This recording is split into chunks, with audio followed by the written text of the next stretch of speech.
ভালোবাসার মানুষগুলো ছেড়ে চলে গেলেও আবার কিন্তু ফিরে আসে কোনো না কোনো রূপে। হ্যাঁ, অনেক সময় আমরা সেটা বুঝতে পারি, আবার অনেক সময় সেটা বুঝতে পারি না। আমি কিন্তু ঠিক বুঝতে পারি যে আমার সঙ্গে সেটাই হয়েছে। আমি আমার ভালোবাসার মানুষকে কিন্তু ফিরে পেয়েছি। আর সেটা কীভাবে? তো যিশু যখন হয় তার আগে আমি ঠাকুরের কাছে খুব করে প্রার্থনা করতাম যে আমার সন্তানের মধ্যে যেন আমার দাদুর গুণগুলো থাকে, কারণ আমার দাদু ভীষণ ভালো মানুষ ছিলেন আর ওনাকে সবাই ভীষণ ভালোবাসতো সেই কারণে।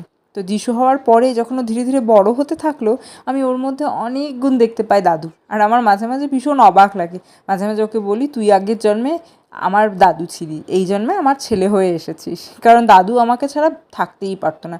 ছোট থেকে বলতে গেলে 5 বছর বয়স থেকেই আমি দাদু ঠাকুমার কাছেই প্রায় মানুষ, মানে দাদু ঠাকুমা বলতে আমি অজ্ঞান। মা বাবাকেও আমার এতটা দরকার পড়তো না যতটা দরকার দাদুকে পড়তো। ঠিক এখন সেই রকমই দরকার যিশুকে আমার পড়ে, আমার কাউকে আর দরকার পড়ে না। যিশু কাছে